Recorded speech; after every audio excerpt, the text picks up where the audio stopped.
البدع والأهواء، أهل البدع العقائدية وأهل البدع السياسية.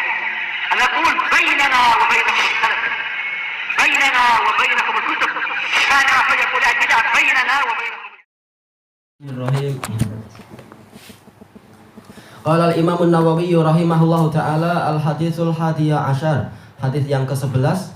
Wa an Jundub ibni, yang lain kata Jundab dan dua-duanya mungkin, ibni Abdillah radhiyallahu anhu qala Rasulullah sallallahu alaihi wasallam, man shalla salata subuh fahuwa fi dhimmatillah. Barang siapa mengerjakan salat subuh, maka dia berada di dalam jaminan Allah. Fala yatlubannakumullahu min dimmatihi bisyai', maka jangan sekali-kali terjadi yang mana Allah menuntut kalian dengan apa? Zimmahnya, dengan jaminannya itu sedikit pun. Fa innahu man yatlubhu min dimmatihi bisyai' yudrik.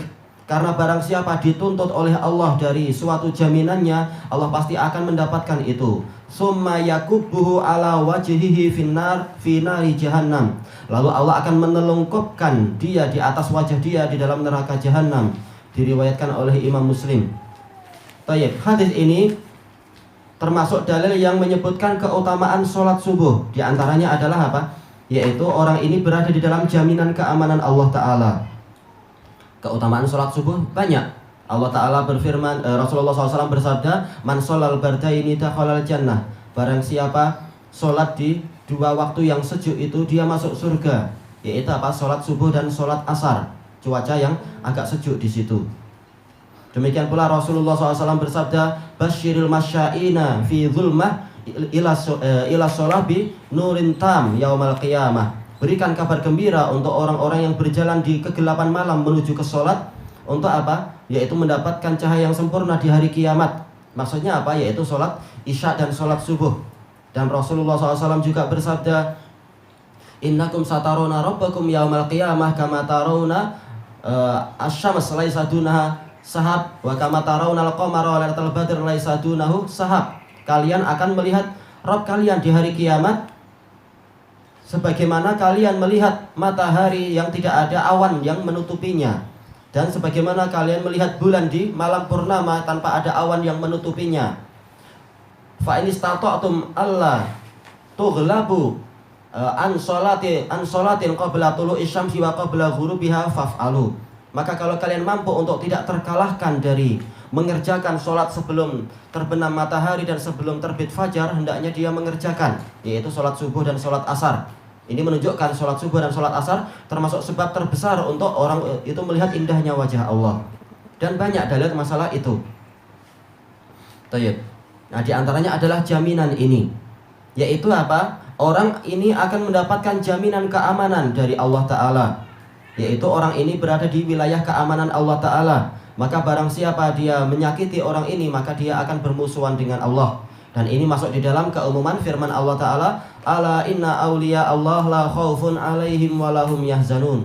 Ketahuilah sesungguhnya para wali Allah, mereka tidak tertimpa ketakutan dan tidak bersedih hati. Alladzina amanu wa kanu yattaqun, yaitu orang-orang yang beriman dan senantiasa bertakwa. Di antara bentuk iman dan takwa adalah apa? Mengerjakan sholat subuh di samping sholat-sholat yang lain. Dan jaminannya apa itu? Mereka tidak tertimpa ketakutan, yaitu tidak boleh orang itu menyakiti mereka. Dan dari sisi yang lain, pahala di akhirat adalah mereka akan apa? Mendapatkan keamanan. Nah, kita di dunia tidak boleh menyakiti mereka. Dan juga masuk dalam keumuman sabda Rasulullah SAW dalam hadis qudsi itu, Allah Ta'ala berfirman, man adali waliyan faqad adantuhu bil harb.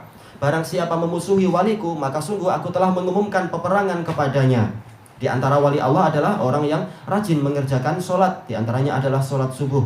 Maka barang siapa mengganggu orang yang sholat subuh, orang yang rajin sholat subuh kemudian disakiti, maka orang ini berarti dia telah apa? Merusak jaminan Allah.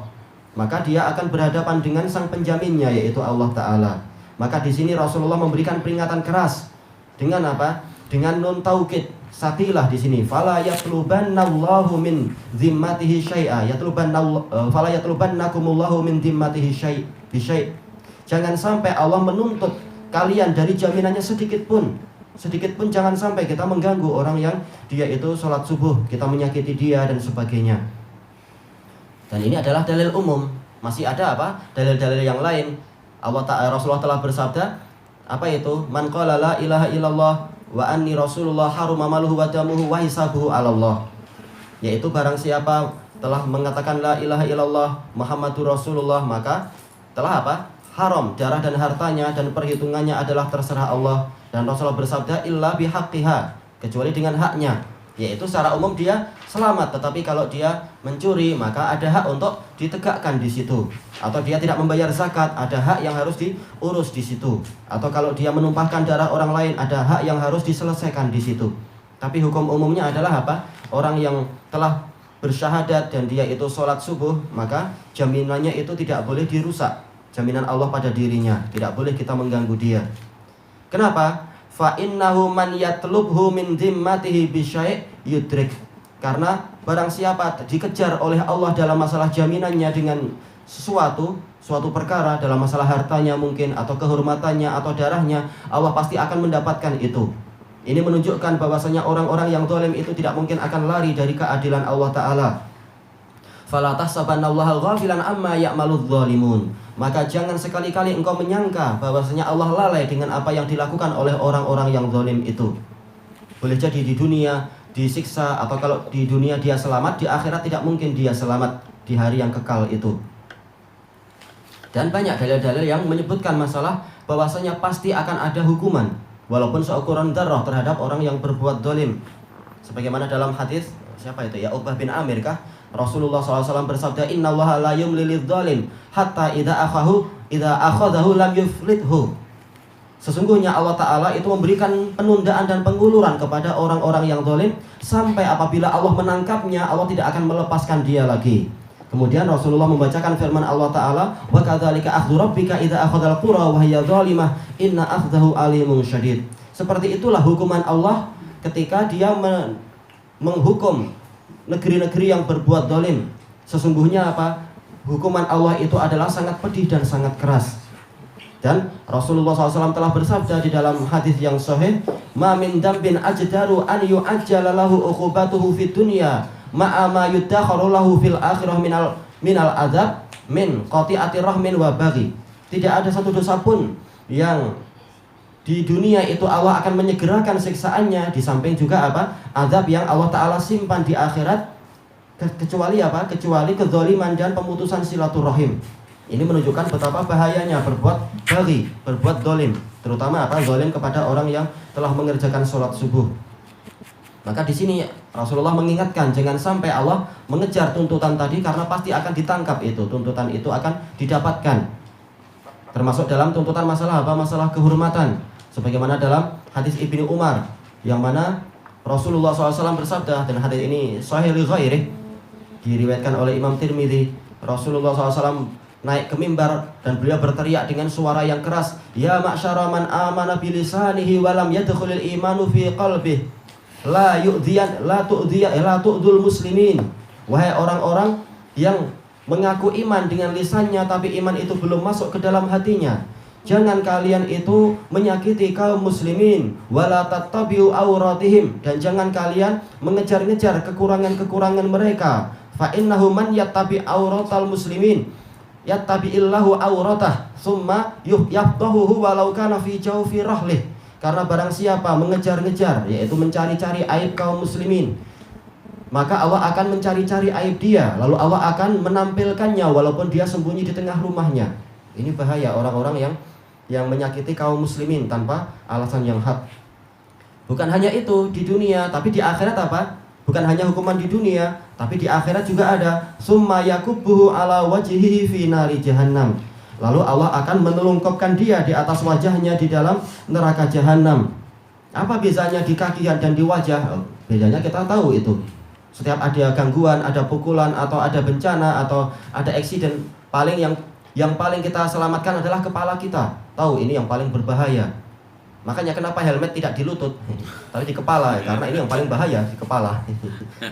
Apalagi apa? Berdasarkan biologi bahwasanya apa? Syaraf di wajah itu sangat peka. Maka sesuatu yang menyakitkan lebih menyakitkan kalau apa? Kalau menimpa wajah. Adapun kalau menimpa telapak kaki cenderung keras dia. Maka di sini orang ini bukan disiksa dengan kakinya saja, tapi bahkan masuk neraka adalah wajahnya lebih dulu. Na'udzubillah. Padahal masuk ke neraka itu jaraknya berapa, dari atas sampai ke dasarnya 70 tahun perjalanan. Wajahnya terus yang mendapatkan itu sebelum yang lain. Na'udzubillah. Ini adalah siksaan yang sangat keras seandainya orang-orang itu memahami. Maka harusnya orang-orang yang mendapatkan nasihat-nasihat semacam ini di dalam Riyadhus Shalihin atau dalam kitab Sahih Muslim seperti ini, atau mungkin dalam mustikah hadis dan lain-lain, harusnya dia sadar untuk tidak mendolimi kaum muslimin. Mungkin kehormatannya, mungkin hartanya, atau mungkin darahnya dan lain-lain, semuanya adalah haram dan semuanya ada tuntutannya di sisi Allah Ta'ala. Tayyib, ilahuna wallahu a'lam.